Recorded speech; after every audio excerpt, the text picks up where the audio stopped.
I ran 3 hour, 10 seconds. And that a lot of people thought that annihilated me mentally.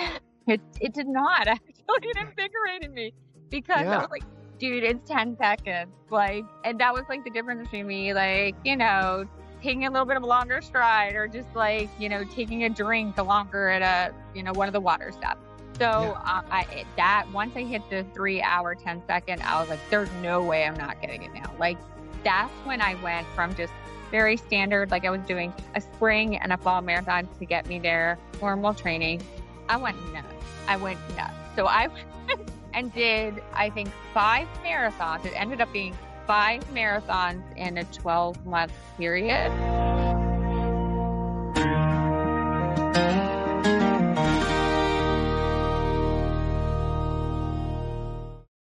Welcome back to Through Their Stride. I'm your host, Sam Sutton, and today's guest is Natalie Lutz, a running coach, mom, full-time employee, and multi-time sub-3 hour marathoner whose journey to that goal will feel very relatable to a lot of runners chasing a big breakthrough. At the 2023 Chicago Marathon, Natalie ran 3 hours and 10 seconds, just 10 seconds away from breaking 3 hours.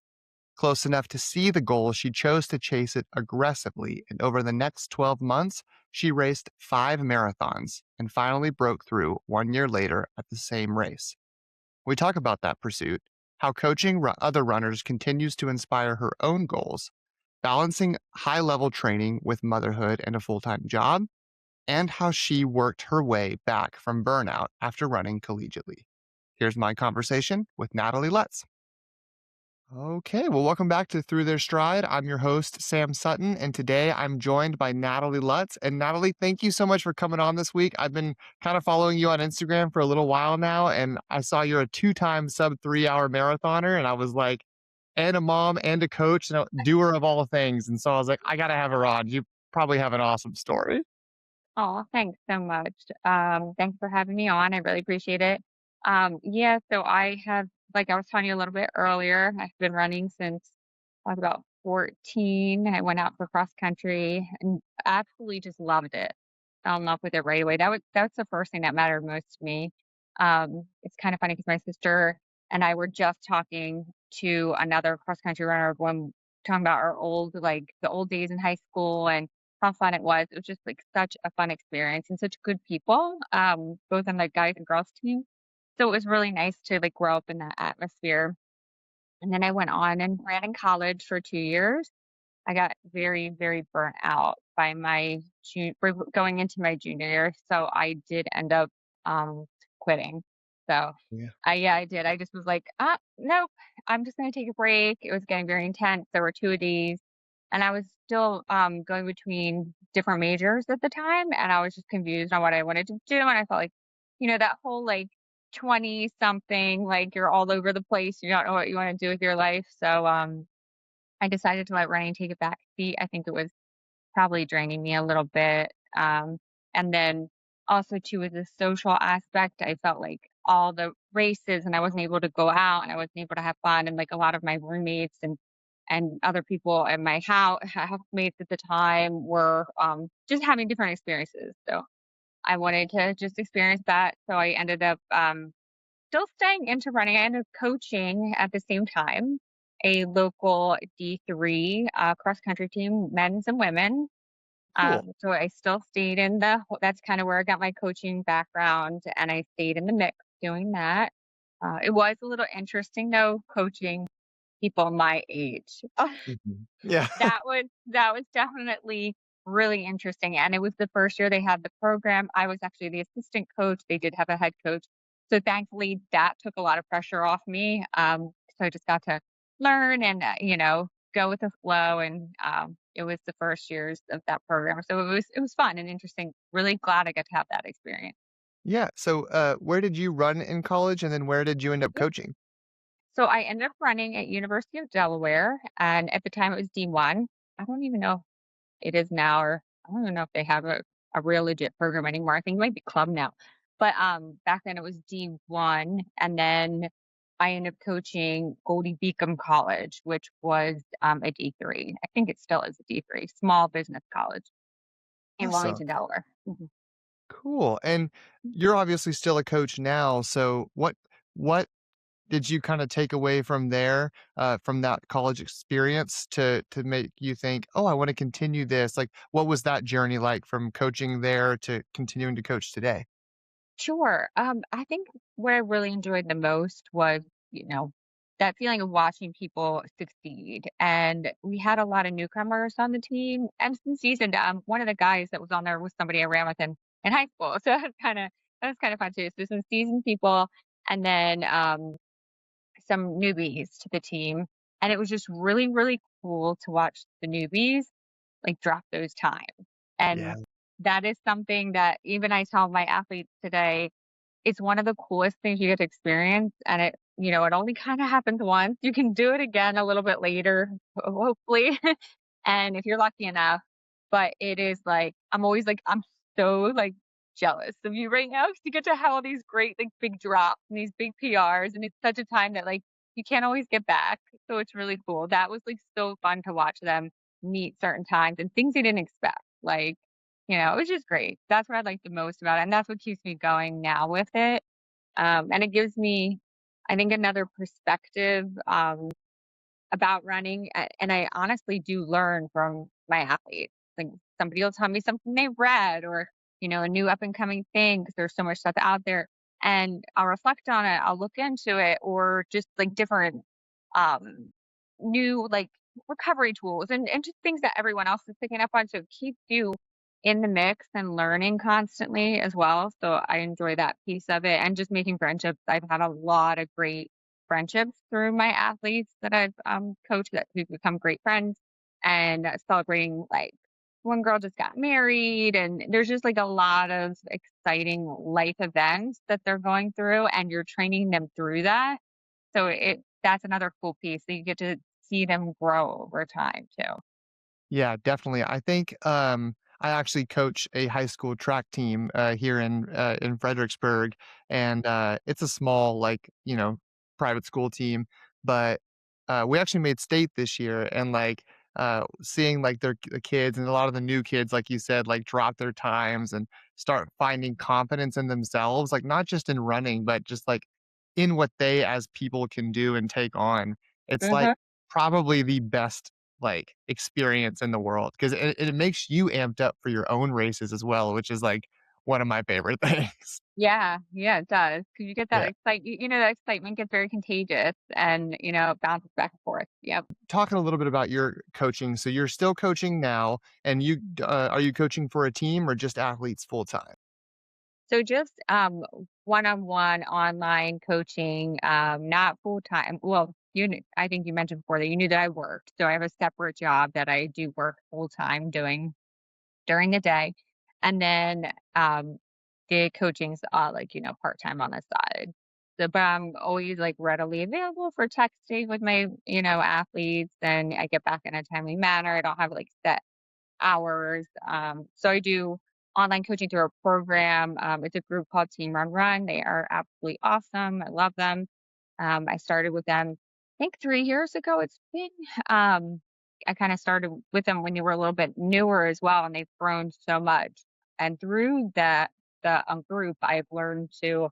Um, there's different. They have like different little lessons for some of the coaches to do as well and different group activities that we do. And sometimes they have guest speakers come on. So one time we had CJ Albertson come on and a Zoom meeting. So they do a lot of unique things. I really like their program and their coaching, just a whole platform that they have.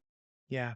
I actually my first coach that I hired for my marathon training was partnered with Team Run Run, That's and, great. Yeah, yeah, I had her on, several months ago, but she was great. great, and Mhm. yeah, like you said, the organization was awesome to work with. They're very keen on sending information and kinda giving you the know-how and just sending you kinda updated articles, which I loved, so Yeah, yeah, they have the articles for the athletes and there's like that whole library of different things. It's really great. And I just like that it's owned by like a total it's a family. It's a husband wife run. The father's involved. He actually lives in Lewis, Delaware, right around where we have a beach house.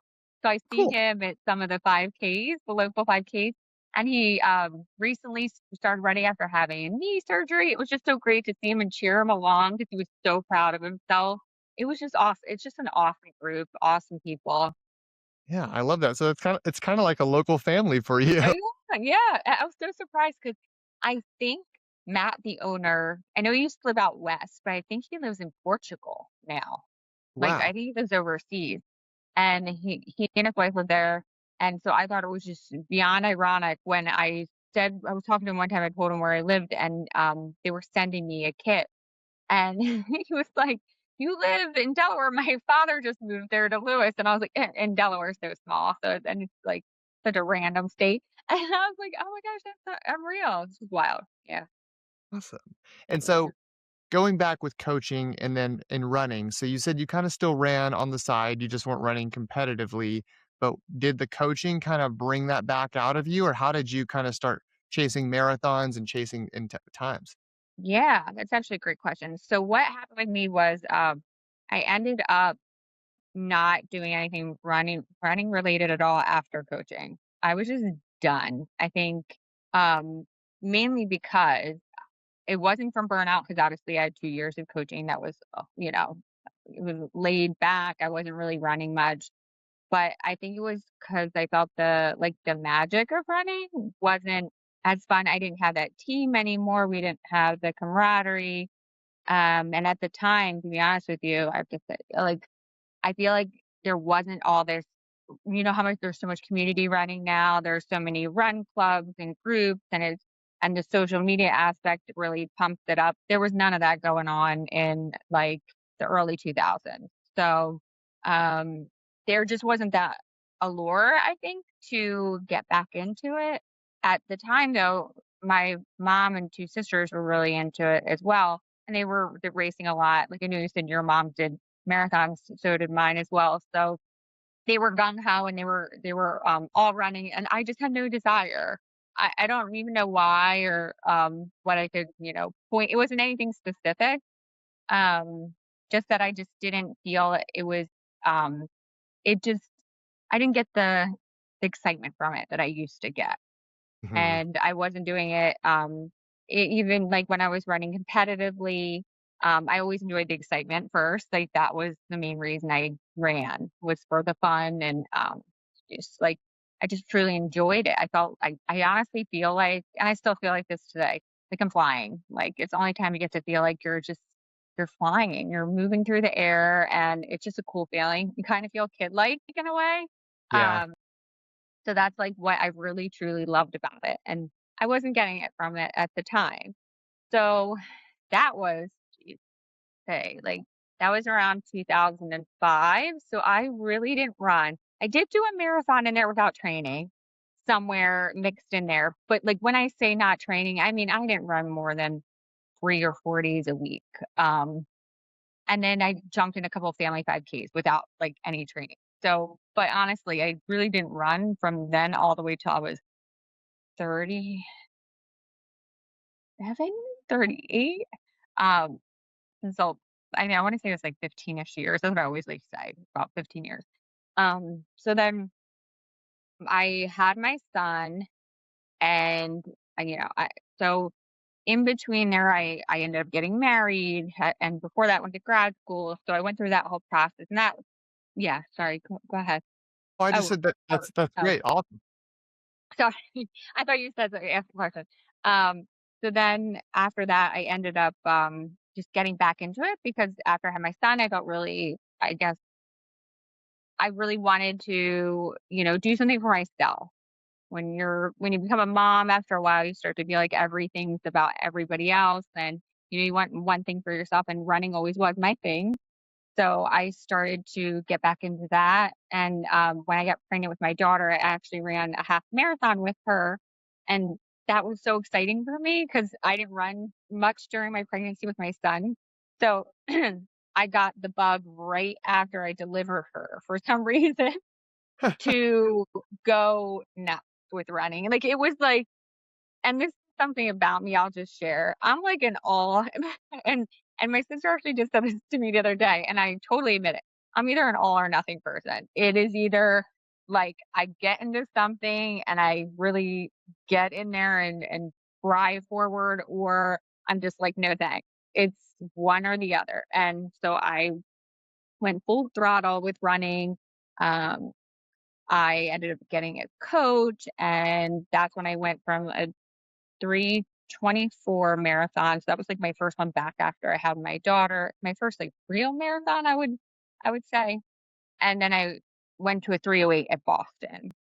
So yeah, and then I think it was that race, and that was like 2021 because COVID happened in between this whole time. I had my daughter in 20 at the end of 2018, and then there was like 2019, 2020, things were kind of slowing down and shut down. Yeah. And then Boston had the one marathon that was in the fall because Yeah. how they arranged things. So it was October, and that's the one where I ran a 3:08. And it was then that, like, I literally crossed the line, and I was like, "Who am I?" Like, I looked at my watch, and I was like, "What is happening?" Halfway through, I had a friend pace me. Shout out to Enzo, he's awesome. He paced me, and, I did keep pushing forward, and he's like, "No, no, no, go back." And it was great because after Heartbreak Hill, I I was just like he had a couple issues, started to cramp. He's like, "Just go." And I just went, and I was like negative splitting, and I was like, "What is happening?" Yeah, it was weird. It was really weird. I've only had 2 races like that where you're just, like, on cloud 9 and you feel completely invincible.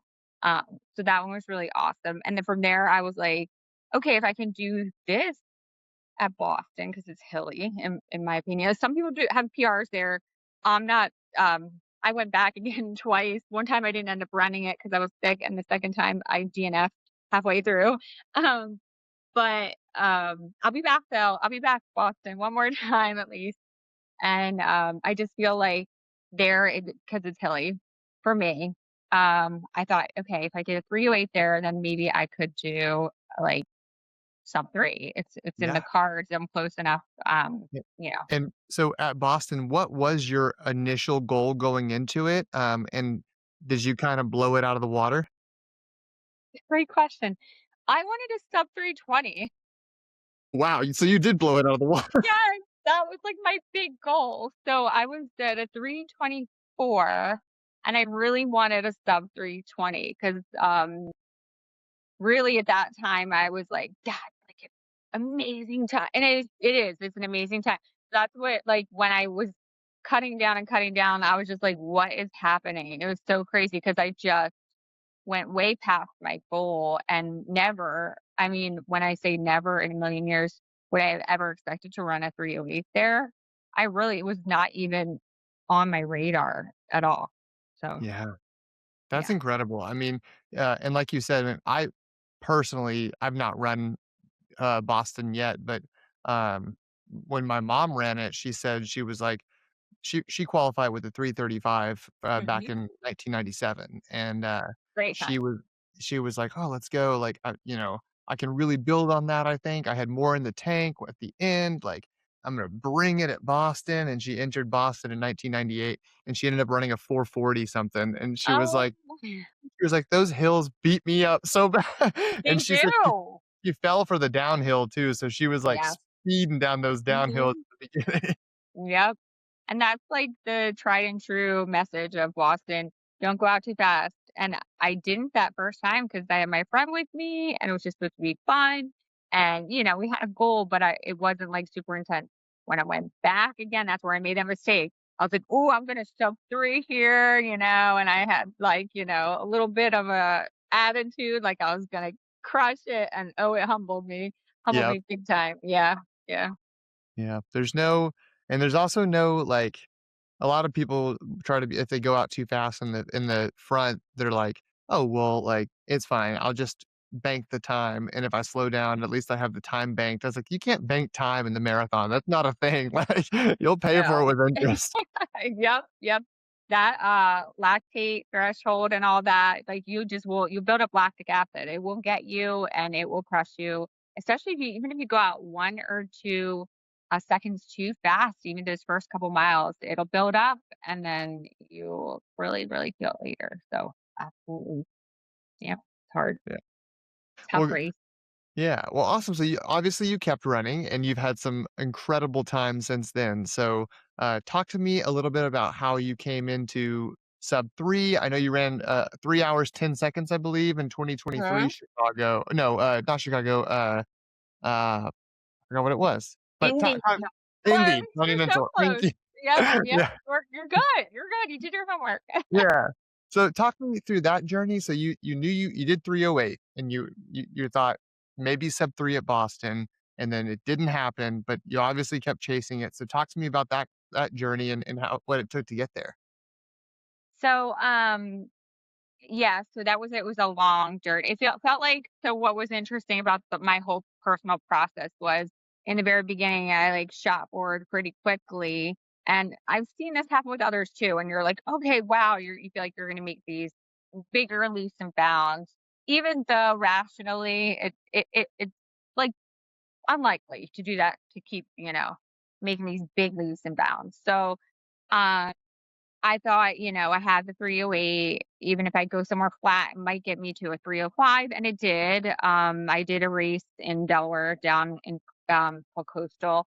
I ran there, and it was the only marathon I've won, which was exciting. And in Wow. my home state, yeah, that was great. And I ended up with a 304, 305 there, and it was a lot of crushed gravel. I believe it's about 9 miles of crushed gravel, and personally, I know by my watch because I run down there, quite often. Sometimes and I've talked it before, I lose about 10 seconds per mile myself on crushed gravel. Yeah, I'll go from, like at the time I was running, like, 640s down there to do workouts, and I would be 650s, consistently. It just my body just with crushed gravel, my mechanics or so it just I don't do as well. I know it Yeah. slows some people down, but considerably me a lot. And but anyway, so I was like, okay, well if I ran there, um, the 305 there on gravel, okay, I should be able to get like a 302 or something on road. So from there, it's been a while, but I want to say it was I have it on my Instagram account. I've had my progression. It was a 305 there, and then I did that was coastal, and then I did a 303, I believe in Jacksonville that next winter. So it was spring 305, then into the winter it was like a 303 or 304. And then after that I went I think I hit Indy and I got the 3 hours and 10 or I did a couple 304s, 305s. I was hovering for a little bit. But the one year, so then I went to Indy in the fall, which is in November, and that was in 2023, I believe.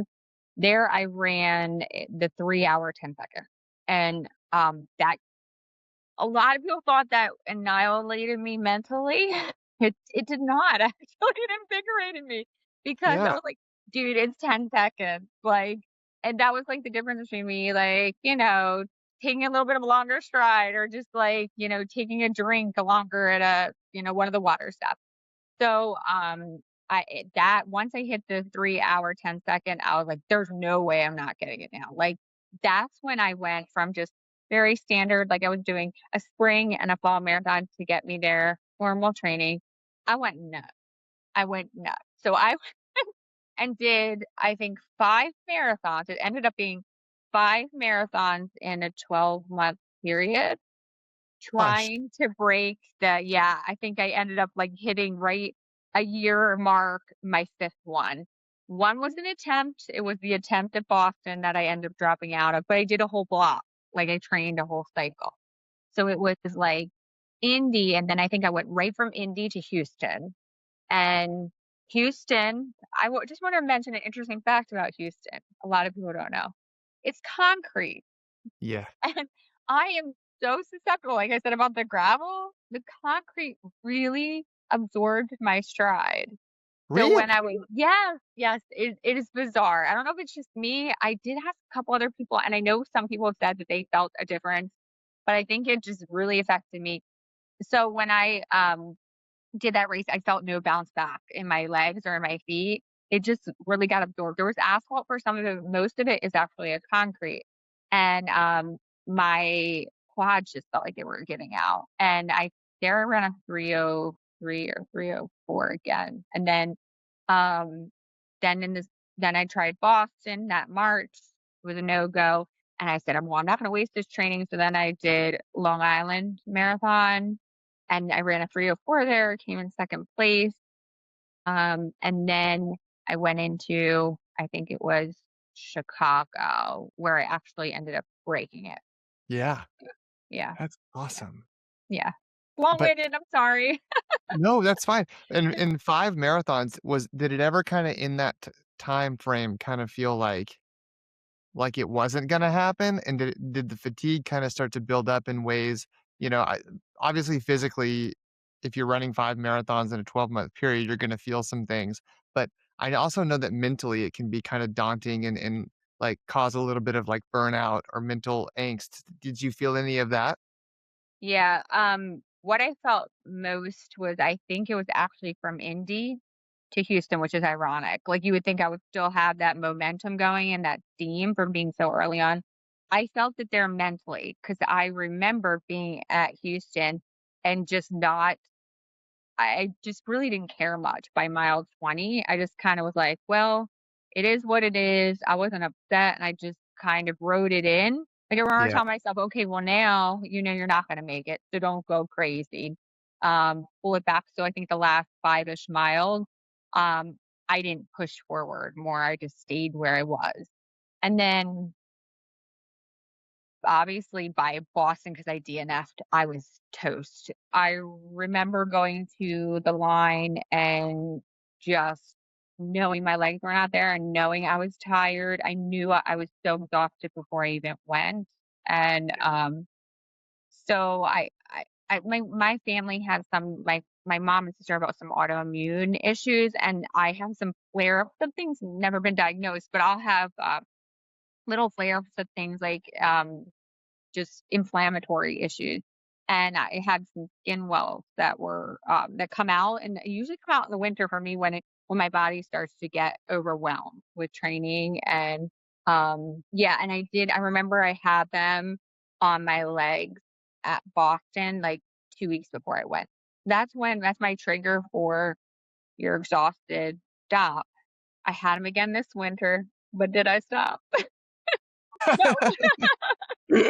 Um, they came right before my winter marathon again, and I think I just get really beat down in the winter in the cold. It's really cold here. I don't know if you've spent a full winter up here, no. and it is just so bitter cold that it does put stress on your immune system. Even just going outside to your car, and just hitting that cold. I know for me, it Yeah, just is difficult.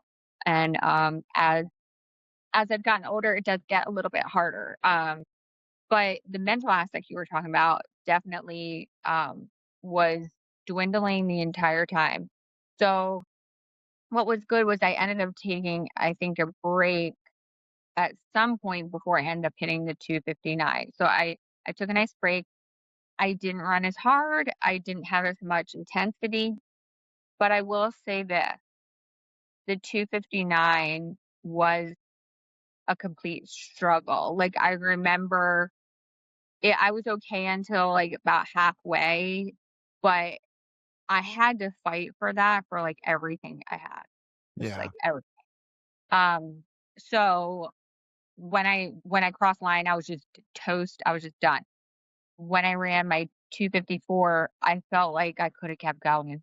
I felt like I coulda kept so there was a huge difference there between those 2 races, and I can't really say why. It may have been the overall cumulative fatigue I had from trying and trying and trying, but I did have more energy, a lot more energy then to do that. Could I do yeah. that now? Absolutely not. There's no way. You couldn't even pay me to do that now. If you're like, "Here, I'll give you 50 grand to go and do," I'd say, "Hell no, Yeah. not signing up for that." Yeah. Yeah. Well, but I think too, it's one of those weird things where when you break something as monumental as a 3-hour marathon. It's like, it's so hard to do it, and it's almost like you're chipping away and just kinda, inching away at it. And then when you finally break it, it's like, well, what else is possible? Like, and then that's where you see the big 5-minute, drop when you go all the way Yeah, down to a 2:54, and you're like, I mean, sky's the yeah. limit, right? What else am I capable of? Yeah, that's the truth. Like think once you break that barrier, a lot of that pressure that you had on yourself comes off. And I actually went into the 254 block, probably one of the most least prepared for a marathon that I've ever done. I got a late start and then quickly pumped up my miles, which is, I know, again, huge no no, but I always say, do as I say, not as I do. Mhm. So I wasn't super concerned with Chicago. I kind of was like, well, I already got my 259. I don't, so what? I've got, nothing to prove to myself. And I always put these restrictions more so on myself. It's not for anybody else. It's more for like my goals. And I said, I got it. So I don't care. And then I was like, well, let me just try high mileage. So I did a quick jump up and I did my first couple. I think I did maybe 6 weeks at 80-ish, upper 80s, somewhere in there. And that was the first time I ever did that. And I did a really unorthodox thing. I ran like 20 miles almost every week at the end Yeah. of the week, instead of like dropping down just mentally because I felt like I was still kind of far behind. I thought, well, let me just always hit these 20s to get my mileage. And it didn't fatigue me, and I did it for 6 weeks, I was okay, and I guess it ended up working out well because I felt great during that marathon. I didn't have, I mean, the last 2 miles were always tough, but, um, for the most part, I was smiling. I never smile in a marathon. I was smiling, I was so happy. I'm always like, you're like, "Don't take my picture, I'm so, like, dying right now." I'm like, going through all the big photos, areas. Yeah, but I was excited, I loved it. I was so happy, I felt like I was flying, and, yeah, I think that's the big difference there between those 2 marathons. I think I had some time to, like, pull back, but I got the mileage up and I was able to get it in, and I had a couple good solid workouts, but nothing like I've had in the past. I've um I've had some really great blocks where notoriously for me, I've had my best long runs where they were like phenomenal, where I had the long run and I'm like, oh my God, if I could do this in my long run, what can I do? When it comes showtime. And every time I do that, my marathon ends up being both times they were DNFs. They were both DNFs, like, I didn't finish. So, there goes the saying that, if you push yourself too hard in the middle of your blocker early on, then you're not gonna have it later on, and I do believe that. It just took me some time to realize that. Yeah. Well, cool. And then I saw also on that, on the post that you made when you hit, 254, that you were also coached by Jeff Cunningham, is that correct? Yes, yes, Yeah. yep, he's great guy, just texted him today. Yeah, I had him on, actually right before Boston this year, and he had a lot of good words and wisdom to say, and I actually now have ended up having, like, I think 3 or 4 of his athletes on the podcast, which Oh, is that's kinda funny. awesome. Yeah, Yeah, and yeah, he's great. yeah, I just love to hear, like, what, he thought of, like, your training in the 20 miles each week. Was that something that you and him worked together on, or what was that kinda like? So I did it was interesting. I did most of that block, like, solo. I had a friend locally, give me a few workouts. He, is a coach, and he gave me workouts and a plan. But he was really chill with it, so I kinda just did my own thing. I used it for, just, a foundation. And, the whole 20 miler thing, I ended up doing all on my own. It just felt intuitive, to me. Just I went off feel, and, when I started to get tired, I took days off. During that during that whole block, I took a couple, like, 3 days off one time, another stretch. One time I got sick, and I took maybe 4 days off. So I was kind of, just floating on a lot of feel during that block. And then Jeff and I connected maybe almost like right around the time I did my half marathon, which was about 4 weeks before Chicago, because I always do them about 4 weeks. And I think I started working with him like maybe the week after that. So it was towards the end of that block. And so he was just getting to know me. And I just loved his personality. He's just Oh, so yeah. fun. He really reminds me of my father. They have very similar personalities, very funny and engaging. And I needed that because he kept things light. So, that was huge for me. I do remember I met him in person there, and then the morning of the race, I did have a crazy sense of dread. Like, I was like, unlike most of my nervousness, I wasn't nervous at all going into it. Normally, I get like nervous. But I just woke up and had this, like, doom feeling, like, it just r and Interest he texted me, like, right around that time, said, "Hey, kiddo, how you doing? How you feeling?" And I just said, "I don't know, like, I think I'm starting to freak out." Yeah. And, I said, "I get nervous, but this is, like, bizarre just because it hit me all of a sudden, I think, like, it wasn't gradual." And he just like, he just said to me, "You've done," because he looked at what I've done. He said, "You've done the work. Do not even second guess yourself. Like, do not even." And, he knew I got a 124 half, which for me was a PR at the time. It still is. Acting like I did better than that. And, he said, "People who you're only nervous if you're not prepared. So you have no right or reason to be nervous or, whatever. So just forget about it. You did the work and you do not be nervous." And just the way he said it, what he said, just really just like, and that's sometimes what you need with a coach. Sometimes you don't always need all all the different workouts, and I mean, yeah, you do want that, but Yeah. sometimes you just need somebody to level with you or be there or say words of wisdom, and that's, like, just as important to me, if not even more important coming from a coach Yeah. than, the other stuff. Yeah. And like, as far as like the coaching side of things where it comes to running plans and training, it's like you and I are both runners. We know how to like do that. We know how to increase volumes Yeah. steadily and all of that. It's not really what we're looking for. Like Mhm. like Yeah. what I just hired a new coach a month or two ago, and Gabby Hinteman from Oklahoma City is who I hired on Oklahoma State rather. Sorry, and she working with her, it's like uh, this whole summer, I'm training in the hot summer days, and I can't hit any of the paces that I was Yeah. hitting in the, Yeah. winter and spring, and she'll prescribe something that's, like, relatively fast, and that I don't do very well, and I'm like I have to text her, like, "I'm sorry, like, please don't give up on me, I know I'm fit," and she was like, "Dude, it was 95% Yep. humidity, like, Yep. you're gonna be fine. This is just the temperature," Yeah. but it's Yeah. exactly what we need to hear. We need to hear that, you've done the work. You've put in the time. You have no reason to be nervous, and it's like it's someone else validating that is Yeah. exactly what we're looking for. Yeah. And there's sometimes where you can hear it from different people. Like my husband's great. He'll tell me, "Oh, you've done all this, you've done this."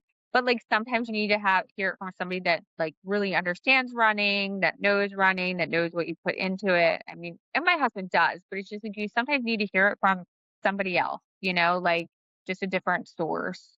And for it to just like to feel like, okay, I got this. I know what I'm doing and I put the work in. And yeah. Yeah, Yeah, because left to our own selves, we're our own worst critics. So, I mean, we're never gonna absolutely. Like and I'll be like, "Why I didn't do that one?" And I slacked off here. Like it was hot. I remember a few workouts he gave me. There was one that was like really intense. Like I looked at it and it was 89 that day, but the humidity was, like, crazy, and I remember I never vomit in a workout. I vomited at the end of that one because I was just so hot and overheated, and I remember putting notes in, like, "It was this hot, but, again, please don't give up on me," like, Yes. that kinda thing. But yeah, I get that a lot from my athletes. They will text me all the time when it's like 20 miles per hour wind or like, the heat index is 105 and oh my gosh, I was off by 2 seconds and I'm like, Yeah. it's a guideline, like, I don't ever I don't think I'd ever completely hit all the exact intervals I was supposed to hit. I that don't like, I think that might be inhuman, like, I don't know anybody that can completely hit every exact one you're supposed to hit on the second, on the dot. Yeah. Um, And so I also, if yeah, you're running in a if you're running in a high heat index and you're only 2 seconds slow, you're actually probably running faster than you need to be running as far as effort exactly. goes. Yep, It's yep, pretty yeah. incredible. Yeah. No, totally, because, it's the effort. That's exactly what your coach was saying. It's the effort that you're putting in. You're pushing your body. You're pushing those limits. That's what matters.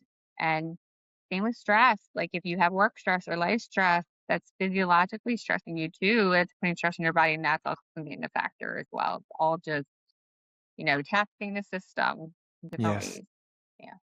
And staying on you with coaching, so, throughout the years, you said it earlier where when you see an athlete hit a personal best and knocking those times down, it gives you so much joy and so much life. Are you still able to experience that and are still experiencing that in your own coaching today? And how has coaching helped you with your own marathon goals?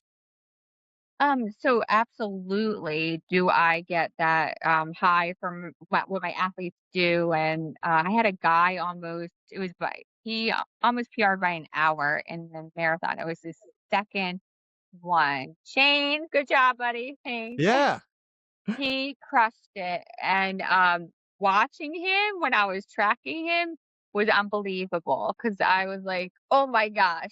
Oh my gosh." I When I was coaching him, I knew that he would, like, completely obliterating some of my workouts in the beginning, and I was like, "Okay, we need to keep adjusting, we have to keep adjusting." And then we got, like, to a sweet spot where he was being really pushed.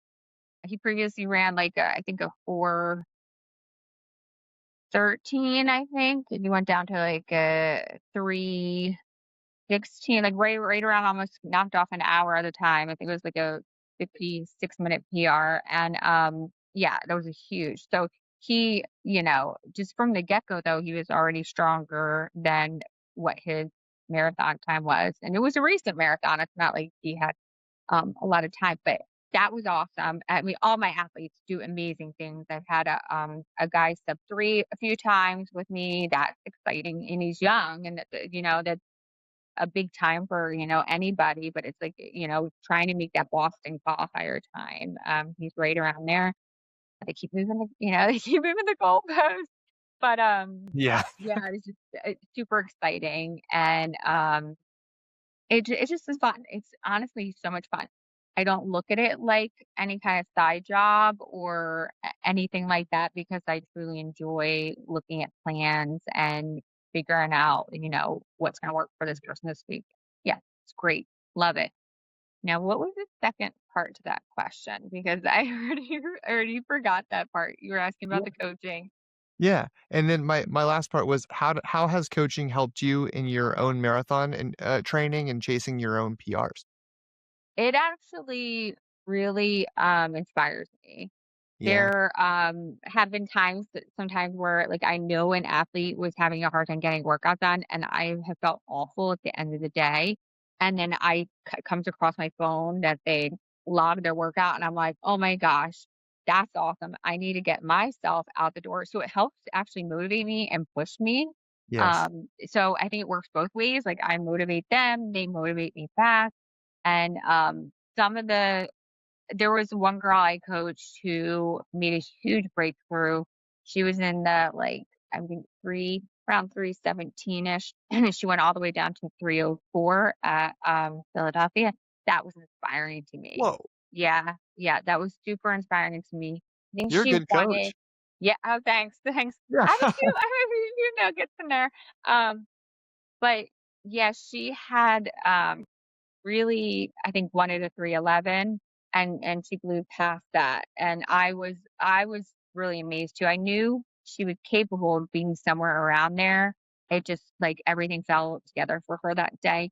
And that inspired me because um she did a lot of training, but, I looked at, like, what we were doing, and I thought, "Oh my gosh, she could even do, beyond this," because, we were sitting in a certain area, and, now that, like you said earlier, you get to one spot and you're like, "Wow, what can I really do now?" So you have to, like, push the needle a little bit further. So we could have, you know, figured out ways to do more. She actually took a break from running. So she's enjoying things for now, and hopefully she'll be back at it. But she did awesome. She did amazing. She really said that might be my last one, and I'm like, yeah, like, but I would have been like, come on, let's go. But each his own. I hope it's not her last one. I do. Yeah. That's awesome, and, yeah, that's so fun. I think, I had a kid on my, track team this year, and he started off the season, uh, in the 800. I think he ran, like, a 2:20 something last year, a low 2:20, and then he ran 2:18 at the beginning of, track season, and, he was like, "I want 2:08," and I'm like, "That's a lot." I was like, "That's a big time It's chunk a of big time to jump. cut off. It's 10 Yes. seconds," but I mean, like, it's not doable, but Yeah. it's just gonna take a lot of work, and we just worked all year, and, we went to the run before regionals. He had a bad 800, and, I was talking to him. I was like, "Hey, man, what's going on?" And he was like, "Well," he's like, "Just tired, just fatigued," and I was like, "Well, are you eating enough?" Because sometimes high school kids don't eat enough, and it's like you Yeah. gotta force food into their bodies, and, he's like, "Yeah, I'm eating a lot." And he told me what he was eating. I was like, "Okay, that sounds fine." I was like, "Well, what are you doing outside of practice?" And he was like, "Well, this weekend I did a CrossFit workout, and then I did like a 5-mile run, and then I did like a bear crawl mile." And I'm like, "Bro," I was like, "You're just overcooked." Like, Exactly, yeah. exactly. So I Yep, told him, I was like, "Hey, man, like, for these next 2 weeks before regionals, I don't want you to do anything but come to track." I was like, "Don't do anything else, just come to these practices."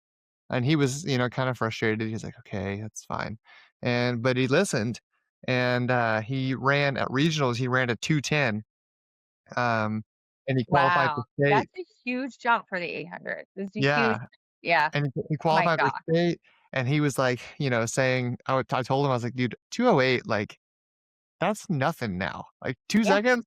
And yep, he ended up running 2:11 at state, but it was, like, super windy, and, oh, he also got tripped up in one of the turns, mhm, and it kinda threw him off, but I was like, "Dude, you're a senior next year, 2:08's gonna I fall." get it. Yeah, But it absolutely, maybe 205, maybe Yeah, 205. maybe 2:05, and it's that feeling of, like, you see them, Mhm, like, knocking these times down, and you're like, yeah, "Let's yeah, go."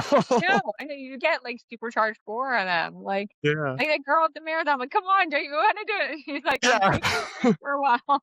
Can I just, like Maybe I was can I too just much, run it I for don't you? know." Yeah, definitely. Yeah, yeah, Well, cool, and then so you're a part-time coach, and you are also a parent, and uh-huh. you are also you have a full-time job and a regular 8 to 5. So first off, what do you do outside of running and coaching? Um, so, you mean for my job or just Mhm. yeah. So, I actually am a medical speech pathologist by background. So I used to do bedside care, hospitals, the whole nine yards on my feet a lot. So when I was training, it's kind of funny about that guy. I actually had another athlete that was on his feet all day, and he never told me about that. He worked shift work on his legs all day. And then he's like, I'm getting so tired of my workouts. And I found out why. And I said, oh my gosh, we're going to work more on strength and like speed because you're on your legs all day and you can't change a job. So we're going to use that for like time on feet. But when I was bedside trying to work and train, that was actually very physically demanding on my body because I stood all day long and walk. Um, the hospitals, so the aisles, so it was just always, like, standing on my legs, and I could feel, like, tons of aching all the time and that was when I was trying to break 3. It was during that whole time period, the 5, blocks that I did. And then so recently I moved into, not being bedside and not doing bedside work, so, currently I am an account executive for, a large hospital system, actually Nice. nationwide. And so I luckily get to work from home. Um, and I review patient records and stuff like that and, get them set up with care. So, I do that, but, like, it is very demanding. I can't really, do much else during that time frame. So it's like the 9 to 5, I'm at my desk, and, luckily, though, I can, like, do things like hydrate and try to do stuff like that or have a decent meal. Like, I'll make my lunch, which is nice. Yeah. Um, and then, for the most part, though, with just the kids and all that, it's a lot to juggle. It really is. As they've gotten older, I found it's harder. When they were really little, there's lots of activities. Um, their needs are different. You can pass them off. If your significant other, go for a run, but as they've gotten older, there's more demands and there's lots of privacy and there's all these things that you're navigating, and then they get into more activities and they're doing more, and you want to be, you always want to be involved, but it just becomes different. You want to right now I'm focusing on even trying to get my son faster for cross country. Um, but I don't want to pressure him too much because, I'm just not my style and that's not who I am. If it's not what he wants to do, I'm not gonna do that, but I've been spending a lot of, like, my time and our time's kinda, like, taking him off to the side and doing stuff with him. So it's, like, less time for running, that kinda thing. Yeah. Yeah, and how do you kinda, like, when juggling all that, juggling being there for your kids and for the things that they wanna do, plus the things that you wanna do, what's that Mhm. kinda day to day look like?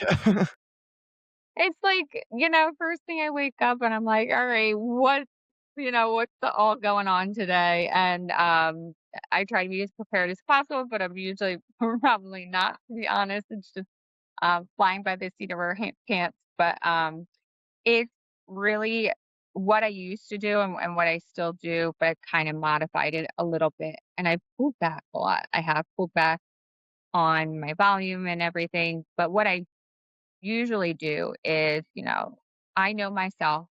I'm not a morning person, not one of these 5 a.m., get up and shout it out to the world. Yeah. Um, I'm like, I tend to just run later in the night. That's like my thing, or in the evening. It just works better for my body. I'm just not like physically ready to go that early in the morning. So I take the time in the early morning for like myself, I think mentally. And then I get myself prepared. I kind of get like what I'm going to do for work ready. I get up decently early, like 6, and I start to do all those things, get my kids ready for school. I handle that. My husband goes to work early, so he's off. And then, so I do all that, and then, I hop on work. And then usually what it is luckily he gets the kids in the afternoon. And then I do my run usually after work or kind of after they go to bed. I have been better about that.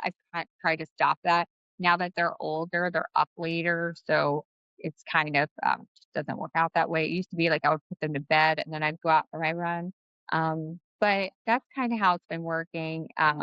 It's kind of shifted a little bit, but pretty much how I try to get it all done. And with their life and my priorities and their priorities and what they have going on, I pulled back a lot. So I used to get really intense around their birthdays or both in the summer. So I would always have my 20 milers because it just happened to be fall training.